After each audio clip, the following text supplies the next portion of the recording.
Ladies and gentlemen, thank you for being here. Tonight, obviously on the schedule, and as we've been talking about through the course of earlier this evening, this is indeed the Tommy Homan Memorial tonight. Tommy was a special part of this racing family in this track for several years as a competitor and combatant in the street stock division. Back when there were only 6 to 7 cars a week, now we're well up over 20, and he was a part of the foundation that built that reputation and that street stock class at this track. And as a reminder of how quick mortality can be, it was just over a year ago that Tommy, young age, right in the early 40s, which is where me and so many of the guys that started at the same time with him racing out here were, Tommy fought and lost his brave battle to pancreatic cancer. He left behind a legacy. He left behind an entire family. He left behind parents. He left behind children. He left behind brothers, sisters, aunts, uncles. And again, when you're part of a racing family, you leave a lot more behind than just blood. You leave behind everybody that you've ever traded paint, bench, sheet metal with, put on and off a fire suit with, or any of you that have been back in the pits at the end of the night, anybody that you've been drinking with at the end of a night, swapping battle stories. When you leave behind that kind of a family, you leave behind a legacy. You leave memories behind. Because while your family will talk about you at all the family functions for the rest of their lives, all the drivers that you have ever been a part of their lives and their Saturday nights with will talk about you and their battle stories for years and years to come as well. As we get ready to commemorate this night with Tommy's dad appropriately behind the wheel, it should not anymore, after the first year, be an evening of grieving. It's an evening of celebration. Anytime you see that checkered flag hoisted, anytime you see the competitors come out with this kind of support for the memory of one man, this is no longer mourning. This is celebration. This is celebration at the fact that the ultimate start-finish line that is in the blue skies above, that we keep the seventh day holy for, he beat us to it. Almost seems appropriate, doesn't it? And to honor his memory tonight with words directly from the family, I'll turn the airwaves over to start our evening now to his lovely daughter Megan, and the words that she has prepared for her own man.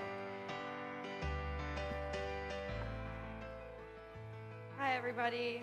On behalf of the Homan family, I would like to thank Steve Sinclair, Joe Rowe, Jim and Jay Crichton, Chuck and Neil Ostergaard, and of course the 53-car pit crew, Barry, Tad, Tom Homan Sr., the owner, and the driver, Jerry Stolenwerk, for keeping the memory of Homan racing alive. My name is Megan Homan, Tommy Homan's daughter.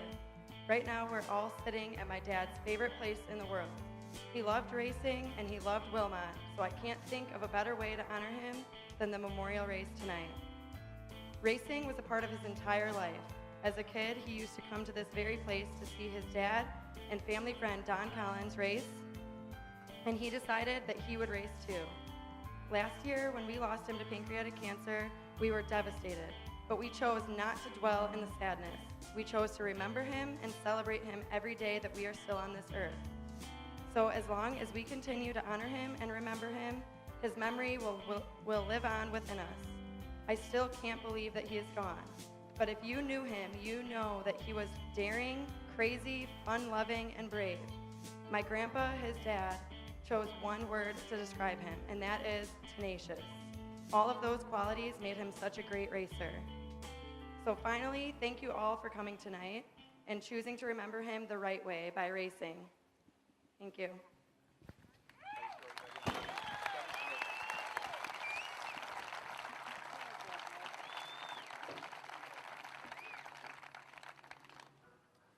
At this time, I ask you all to please rise. We will start our evening with a prayer. Thanks to the internet, I managed to find what was called the Dirt Racer's Prayer.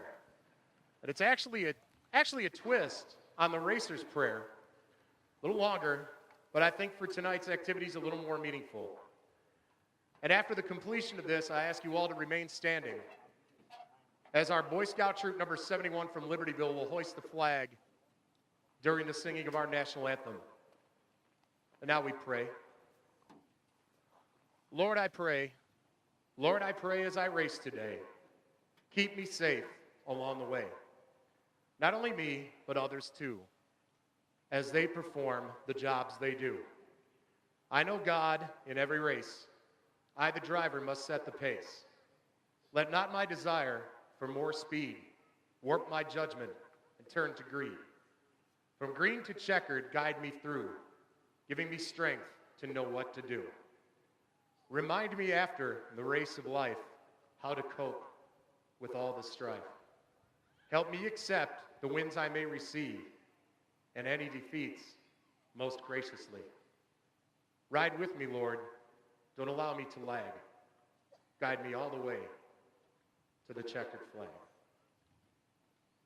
And now I ask you all to please remain standing as we prepare for the hoisting of our colors and the singing of our national anthem.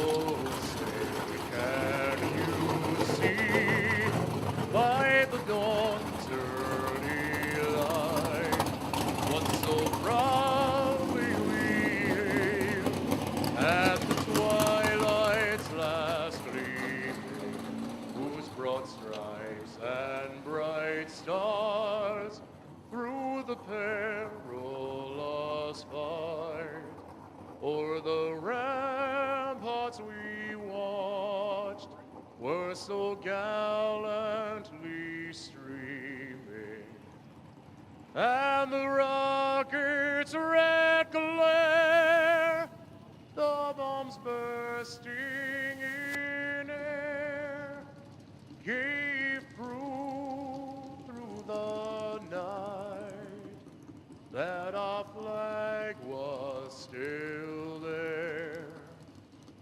Oh, see, does that star-spangled banner yet wave o'er the land of the free and the home of the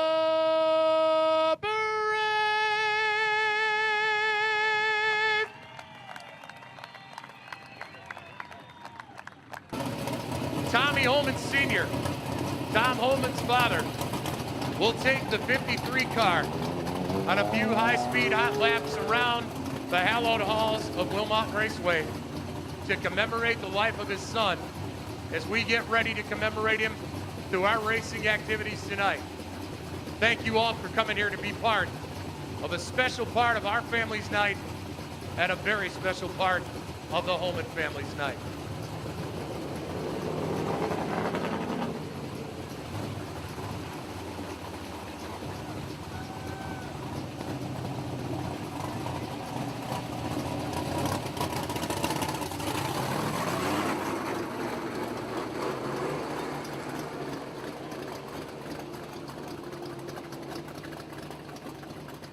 Folks, sit back and enjoy these few laps while Tommy's dad takes the 53 car for a ride.